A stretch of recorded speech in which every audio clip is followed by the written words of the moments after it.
और आज मैं एक विषय आपके समक्ष शुरू करने जा रही हूँ। प्रवचन के माध्यम से 12 भावनाओं का। भावनाएं हमारे जीवन में कितनी महत्वपूर्ण हैं। कहते हैं कि भावों से इंसान पत्थर में भी भगवान को देख लेता है। अगर भावनाएं प्रबल हो जाएं तो पत्थर के अंदर भी भगवान का दर्शन हो सकता है। हमारी जो भावना कैसी होनी चाहिए? जैन आगमों में भावना को बहुत विशेष महत्वपूर्ण स्थान मिला है। हमारे भावों से संसार का निर्माण है और हमारे भावों से ही मोक्ष है।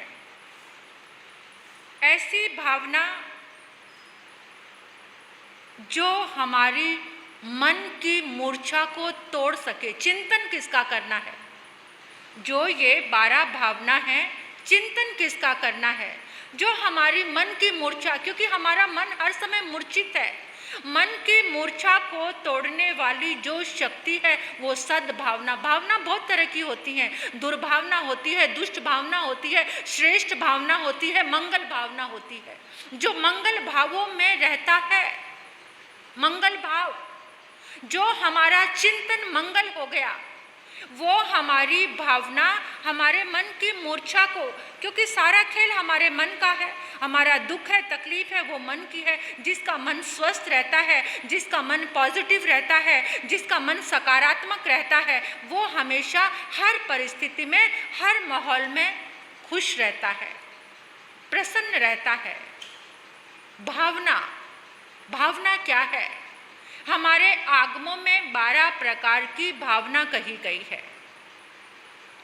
उत्तरायण जी आगम में उसे 12 अनुपेहा के नाम से उसको संबोधित किया है। 12 अनुपेहा, अनुप्रेक्षा। अनुप्रेक्षा क्या? सूक्ष्म, प्रेक्षा, देखना, एकदम सूक्ष्म रूप से देखना। कहाँ? अपने भीतर देखना। बाहर संसार को तो हर पल देखते हैं। अपने भीतर देखना, अपने अंतर का अवलोकन करना। आपके भीतर में क्या चल रहा है? अगर आपके भीतर में, क्योंकि जो भीतर में चलता है वही हमारी भावना बनती है। हमारे मन के अंदर जो चलता है वही हमारी भावना बन जाती है, और जो मन के अंदर चलता है वो हमारे अवचेतन मन के पास पहुंचता है। क्योंकि हम जो अंदर में भावना भाते रहते हैं वो हमारे अवचेतन मन के पास जाती है, और जो अवचेतन मन के पास जाती है वही वो हमारा संसार बनने लग जाता है, वो हमारा जीवन बनने लग जाता है। देखिए, भावना के द्वारा हम अपने जीवन में बहुत सारा परिवर्तन कर सकते हैं, लेकिन कब? जब वो हमारी भावना हमारे रोम रोम में पहुंचे। क्या कहते हैं? रोम रोम कहने का मतलब एक एक कोशिका। जो हमारी एक एक कोशिका है उसमें बहुत बड़ा ज्ञान केंद्र है, बहुत बड़ा प्रकाश का केंद्र है हमारी एक एक कोशिका में। ये कोशिकाएं ऐसे वैसे नहीं है, लेकिन हमने उसके महत्व को समझा नहीं है। एक एक कोशिका में अनंत ज्ञान का केंद्र है, प्रकाश का केंद्र है। एक बिजली का कारखाना है हमारे अंदर, हमारी कोशिकाओं में। जिस समय, देखिए, हम परिवर्तन कब करते हैं? जब हमारी भावना हमारे रोम रोम में पहुंचती है, हमारी एक एक कोशिका में हमारा संकल्प पहुंचता है। कहते रोम रोम से भावना भाव। क्या कहते हैं? परमात्मा की भक्ति मेरे रोम रोम में समा गई। मैंने रोम रोम से, ये रोम रोम का मतलब क्या है? ये ऐसे नहीं, कितने रोम हैं हमारे? उस एक एक रोम से जब भावना निकलती है तो जीवन बदलता है, जीवन का परिवर्तन होता है। हमारे संकल्प पूरे क्यों नहीं होते? एक व्यक्ति जो बहुत क्रोध करता है, क्रोध करने के बाद पश्चाताप करता है और वो सोचता है अगली बार क्रोध नहीं करूँगा, लेकिन फिर परिस्थिति आती है, फिर क्रोध आता है। अपने आप को बदल क्यों नहीं पाता? एक शराबी शराब पीने के बाद हुड़दंग मचाता है, कुछ अनैतिक कार्य कर देता है, जब होश आता है मैंने शराब के नशे में इतना सारा कुछ गलत कर दिया, अगली बार शराब नहीं पीऊंगा। लेकिन वातावरण सामने आता है, फिर अपने आप को रोक नहीं पाता। कारण क्या है? अपने आप को हम बदल क्यों नहीं पाते हैं? एक गुटखा खाने वाला व्यक्ति, उसको पता है ये गलत है, बदलना चाहता है लेकिन बदल नहीं पाता। कारण जो हमारा संकल्प है वो हमारी कोशिकाओं के पास नहीं पहुंचा, जहां ज्ञान केंद्र है, जहां अनंत विद्युत है, अनंत प्रकाश है हमारी एक एक कोशिका में, उस प्रकाश तक हम पहुंच ही नहीं पाते हैं। ऊपर ऊपर संकल्प भी कैसे कर लिया। अब ये जो अनुष्ठान हम करने जा रहे हैं, अगर आप इस अनुष्ठान को, अगर आप इस संकल्प को अपनी एक एक रोम में, एक एक कोशिका तक पहुंचाओगे तो देखना आपके जीवन में कितना सारा बदलाव और कितना सारा परिवर्तन आएगा। बिल्कुल आएगा, हम बदलेंगे। लेकिन पहले अपनी भावना को अपने रोम रोम तक पहुंचाना सीखो। रोम रोम तक कब कैसे पहुंचेंगी? जब हमारा मन, वचन और काया, ये जो तीनों योगों से आपके भीतर से जो भावना निकलेगी, वो भावना ही हमारे भवों का नाश कर सकती है। भावना की प्रबलता जैन आगमों का, जैन दर्शन का सबसे बड़ा सार है। आज जितने क्रिया कांडों में पढ़कर हमने धर्म का रूप बना दिया है, वो धर्म का रूप नहीं है। भावों से सरल रहकर आप कहीं भी धर्म कर रहे हैं। आप इतने सरल हो जाओ, इतने निश्चल हो जाओ, इतने ज़्यादा प्रेम में हो जाओ कि आपकी जो भावना है वो साकार हो जाए, एकाग्रता आ जाए। मन की मूर्छा को तोड़ने वाला, बदलाव करने वाला क्या है? आपका सबसे बड़ा चिंतन है। सदचिंतन, स्वाध्याय का चिंतन, ज्ञान का चिंतन, भक्ति का चिंतन, परमात्मा का चिंतन। ध्यान से हमारी मूर्छा टूट सकती है, लेकिन ध्यान कहाँ साकार होता है? कितने लोगों को तो आंखें बंद करते हुए डर लगता है। आंखें बंद करने के बाद इतने सारे विचार हमारे भीतर आने लग जाते हैं। अनुप्रेक्षा, देखना अपने भीतर कैसे। अनु, सूक्ष्म, इच्छा, इतने गहराई से भीतर में अनु प्लस इक्ष प्लस इच्छा, अनु प्रेक्षा, अनु प्लस पर प्लस इच्छा, यानी सूक्ष्म रूप से अपने भीतर देखना। जब हम गहराई से अपने भीतर देखेंगे तो हमारा भीतर बदलना शुरू हो जाएगा। आचार्य कुंद कहते हैं कि 12 भावनाओं का चिंतन तुम्हारे जीवन को बदल सकता है। आचार्य उमा स्वाति कहते हैं अनुप्रेक्षा क्या है? स्वख्यात चिंतनम अनुपेहा, अपने आप का चिंतन करना अनुप्रेक्षा है। कलिकाल सर्वज्ञ आचार्य हेमचंद्र सूरी कहते हैं कि समभाव में स्थित होना ही अनुप्रेक्षा है। लेकिन समभाव कब आएगा? संभाव है हमारे पास, कितनी जल्दी तिल मिलाते हैं हम। संभाव की साधना कहाँ पर आएगी? 12 भावनाओं का चिंतन और मनन, जहाँ जीवन का सत्य का दर्शन होगा।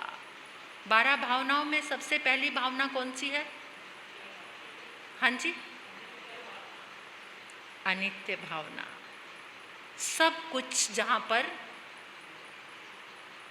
अनित्य है, कुछ भी शाश्वत नहीं है। ये जो कुछ नज़र आ रहा है ये पदार्थों का, पुद्गल का स्वभाव है, सड़ना, गलना, विध्वंस होना। ये जो भी कुछ नज़र आ रहा है, सबसे पहले तो अपनी देह को ही देख लेना। छोटे से थे, बचपन में कितने कोमल से थे, जवानी आई, बलिष्ठ हो गए, सौंदर्य आ गया और धीरे धीरे वो क्षीण होने लगा और कहाँ पर पहुँच गए। हर एक पुद्गल का यही रूप है, हर एक पदार्थ का यही रूप है जिसके पीछे हम दीवाने हैं। अनित्य भावना कहती है सब कुछ अनित्य है, सब कुछ नाश होने वाला है। जो नित्य है उसको भूल गए हो, जो अनित्य है उसके पीछे पागल बनकर दौड़ रहे हैं। बुलबुल से जाके कह दो कायम नहीं बहारे, बुलबुल से जाके कह दो कायम नहीं बहारे, मौसम खिजा के आई, दिल को न यहाँ लगाना, दुनिया में आने वाले जाना न भूल जाना, जाना न भूल जाना, जाना न भूल जाना। अनित्य भावना कह रही है कि इस पुद्गल के पीछे दीवाने हो गए हो, पागल बन गए हो। ये सारे पुद्गल एक दिन तुम्हें धोखा दे देंगे। जिनको अपना समझते हो वो मिट जाएंगे, ये स्वभाव है। इस स्वभाव को जानो, अनित्यता को जानकर आत्मा का दर्शन करो। अपनी आत्मा को देखने की तो कभी कोशिश नहीं की। पदार्थों को देख देख कर कितना खुश होते रहते हैं। और देखो पदार्थ कितनी देर सुख देता है। बताओ, आपने एक नेकलेस खरीदा, उसकी खुशी आज तक आपके पास है? आपके पास है आज तक? कितनी देर खुश हो गए? 1 घंटा, 2 घंटा, 1 दिन, 2 दिन, या जिस दिन पहना उस दिन फिर खुश हो गए। उसकी खुशी, जो चीज तुम्हें परम आनंद दे, जिस आनंद के बाद वो आनंद क्षय ना हो, मिटे ना वो खुशी, वास्तविक रूप में नित्य खुशी तो वो है। और वो कब आएगी? जब आत्मा का प्रकाश भीतर आएगा, जब आत्म तत्व की पहचान आ जाएगी, जब भीतर देखना शुरू करेंगे। बाहर के पदार्थ कितनी देर तक आपको सुख दे सकते हैं, लेकिन पागलपन कितना, मूर्छा कितनी, हर समय चिंतन किसका। कितना थक गए पर्यूषण की आराधना करके, कितनी थकान आ गई। जो चीज तुम्हें तरोताजा कर रही थी उसमें तुम थकान महसूस कर रहे हो। जो पुद्गल तुम्हें थकाते हैं उसमें तुम तरोताजगी महसूस करते हो। ये कैसी उल्टी गंगा बह रही है, ये कैसे विपरीत दौड़ है हमारी। जो आगम आत्मा के ज्ञान की सूचना दे रहा था, संभाव की साधना को दे रहा था, उस आगम को सुनकर ही थक जाएं तो फिर थकान मिटाने वाली क्या चीज आएगी? फिर कोई भी चीज नहीं है जिससे थकान मिट सके। और ज्यादा उत्साह के साथ धर्म स्थान की ऊर्जा को, इस अनुष्ठान को करने के लिए आना चाहिए। चलो, पुद्गल ही चाहिए, पदार्थ ही चाहिए, तो परमात्मा की ये साधना तुम्हें पदार्थ भी देगी और आत्मा की जो ज्ञान अंतराय है, दर्शन अंतराय है, चरित्र अंतराय है, जो असाता वेदनी तुम्हें परेशान कर रहा है, उसको भी तोड़ने की शक्ति परमात्मा के इन भक्तामर के इन शुभ स्पंदनों में है। ये शुभ स्पंदन, ये शुभ वाइब्रेशन, ये शुभ तरंगे, जितने जितने अंतराय जीवन में, जितना असाता वेदनी आ गया है, उस असाता वेदनी को भी क्षय करने की ताकत है। सब कुछ है हमारे पास, लेकिन हमें समझना है, जितना भी हो सके यूज करो। हर चीज को यूज करना कोई बुरी बात नहीं, लेकिन उसके लिए पागलपन बुरी बात है। उसके लिए दीवानगी, ऐसी दीवानगी अगर भक्ति में परमात्मा के लिए आ जाए, ऐसी दीवानगी आचार्य मानतुंग को आई। आदिनाथ भगवान के लिए दीवाने हो गए वो। नहीं पता चला उनको अंधकार है, नहीं पता चला उनको ये काल कोठरी है, नहीं पता चला कि ताले लगे हुए हैं। परमात्मा का ऐसा पागलपन एक क्षण भी आया कभी? ऐसी दीवानगी, ऐसी मोहब्बत परमात्मा के प्रति कभी आई?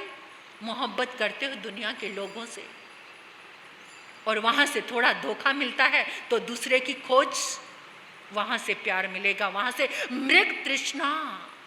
मृग दौड़ता है ना रेगिस्तान में, प्यासा मृग, रेत चमकती है, बड़ी प्यारी लगती, बड़ी लुभावनी, बेचारा सोचता है वहां पानी है। हमारी भी तो हालत यही है, उसी मृग तृष्णा है हमारी जिंदगी में बहुत सारी। क्या सोचते हैं? वहां पानी, ओ चमकती रेत, वहां पानी। दौड़ता है, छलांग लगाता है, वहां जाकर देखता है वो चमकती फिर रेत है, फिर आगे नजर आता वो चमकता वहां पानी। पानी नहीं। ऐसे करते करते तड़फ तड़फ कर मर जाता है पानी की खोज। बस यही हालत हमारी। इसने धोखा दिया, वहां प्यार मिलेगा, वो फ्रेंड, वो प्रेमिका। लेकिन सब कुछ खाली है, सब कुछ रिता है, सब कुछ स्वार्थ से भरा हुआ है, स्वार्थ से जुड़ा है हर कुछ। सच्चा प्रेम तुम्हें कोई कर सकता है तो वो परमात्मा कर सकते हैं, बाकी और कोई वो तुम्हें संभाल सकते हैं, जो गिरने न दे। जो प्यार एक बार जाग कर कभी खत्म ना हो, वही तो प्यार होता है। प्यार 3 तरह का प्रेम है। समय हो गया है, कल बताऊंगी आप कौन से लव में जी रहे हैं। लव, प्यार 3 तरह का, मोहब्बत 3 तरह की है। आपने कौन सी मोहब्बत की है? मोहब्बत तो हम सब ने की है, सब कहेंगे हमने प्यार किया है। जिंदगी के किसी भी पड़ाव में आपने प्यार तो किया है। क्या अभी भी प्रेम कर रहे हो? किससे कर रहे हो? कौन सा प्यार है? और अनित्य भावना क्या है? किसके जीवन में अनित्य भाव आ गए? कौन कहां से कहां पहुंच गया? पदार्थों को देखकर किसको बोध मिला? दिन रात पदार्थ हमें धोखा देते हैं, लेकिन हम दिन रात हमारे सामने मिट रहे हैं, बन रहे हैं, बिगड़ रहे हैं। कितनी है जिंदगी की कहानी, ये बचपन, जवानी, बुढ़ापा, और यहाँ से भी चला चली। इतनी है प्यारी तेरी जीवन कहानी, बचपन सवेरा और दोपहर है जवानी। इतनी है प्यारे तेरी जीवन कहानी, बचपन सवेरा और दोपहर है जवानी। शाम है बुढ़ापा मानो ढलती है साए रे, दिल क्यों लगाए? कभी कोई आए यहाँ, कभी कोई जाए। जीव है मुसाफिर और ये जग है सराय रे, दिल क्यों लगाए? कभी कोई आए यहाँ, कभी कोई जाए। ये जिंदगी की कहानी है। कोई आ रहा है, कोई जा रहा है। हम रो रहे हैं बस, और क्या कर रहे हैं। इस आने जाने को देखकर रो रहे हैं। रोना नहीं, हंसना है। हंसने की विधि सिखाएगी ये 12 भावनाएं तुम्हें। कैसे हंसना है, कैसे संभाव में रहना है, कैसे मोह को दूर करना है, ये आपके जीवन में आएगा। हाँ, मैं कल आपको एक बात कह रही हूँ कि देखो, समय हमारे पास बहुत लिमिटेड है। आप 5 मिनट पहले आए 8 बजने से, 5 मिनट 8-10 तक आपको अपना नाम यहाँ पर डाल देना है। जो 8-10 तक नहीं डाले उसके बाद किसी ने भी नहीं डालना। 8-10 तक अपना नाम, यानी 15 मिनट का समय 5 मिनट पहले कर दिया है मैंने, थोड़ी सी व्यवस्था। समय हर समय कम ही लगता है, तो इसलिए इस अनुष्ठान को अगर आप परमात्मा के सच्चे उपासक हैं या चाहते हो कि किसी के जीवन की अंतराय टूटे, तो आज 5-5 लोगों को मैसेज जरूर भेजना कि इस अनुष्ठान को करने आओ, क्योंकि बहुत लोगों को नहीं मालूम है। आप लोगों को ही बोला था, तो यहाँ से इस दिव्य अमृत जल को आप लेकर जाना। ये जल दिव्य औषधि, दिव्य अमृत बन चुका है, और एक पानी ही ऐसा है जिसके अंदर सबसे ज़्यादा रिसीविंग पावर है। पानी के अंदर बताऊंगी आगे कि पानी के अंदर रिसीविंग पावर कैसे है। बोलिए भगवान महावीर स्वामी की, सभी आचार्य भगवंतों की, आचार्य सम्राट श्री आत्माराम जी महाराज की, आचार्य सम्राट श्री आनंद ऋषि जी महाराज की, आचार्य सम्राट श्री देवेंद्र मुनि जी महाराज साहब की। वर्तमान जय, आराम से ना बोलो, अच्छी तरह बोलो, आपके तो पारने कब के हो चुके हैं। वर्तमान आचार्य सम्राट डॉक्टर श्री शिव मुनि जी महाराज साहब की, शर्मन श्री फूलचंद जी महाराज साहब की, बोले बाबा श्री रतन मुनि जी महाराज साहब की, महासती श्री पार्वती जी महाराज साहब की, परम विदुषी महासती श्री प्रवेश कुमारी जी महाराज साहब की, तप आचार्य तप चक्रेश्वरी उपरवर्तनी गुरनी मैया श्री मोहन माला जी महाराज साहब की, संसार के सभी महापुरुषों की, जैन धर्म की, नमो अरियंतानंग, नमो सिद्धानंग, नमो आर्यानंग, नमो विजानंग, नमो लोई संसौनंग, चैता बारहवा संचकवट्टी में हेडियो संति संति करे लोए पत्तो गए मनुत्रंग, श्री चतारी मंगलम अरियंता मंगलम सिद्धा मंगलम साहू मंगलम केवली प्नतो दम्मो मंगलम, चेतारी लघुत्मा रिहंता लघुत्मा सिद्धा लघुत्मा साहू लघुत्मा केवली प्नतो दम्मो लघुत्मा, चेतारी शरणम पव्यामी रिहंते शरणम पव्यामी सिद्धे शरणम पव्यामी साहू शरणम पव्यामी केवली प्नतो दम्मो शरणम पव्यामी, अरिहंता जी का शरणा, सिद्धांत जी का शरणा, साधु जी का शरणा, केवली प्रप्याद्य धर्म का शरणा। ये 4 शरणे दुख करने और शरणानी कोई, जो वह प्राणी करे आराधन उसका अजर अमर पद हो।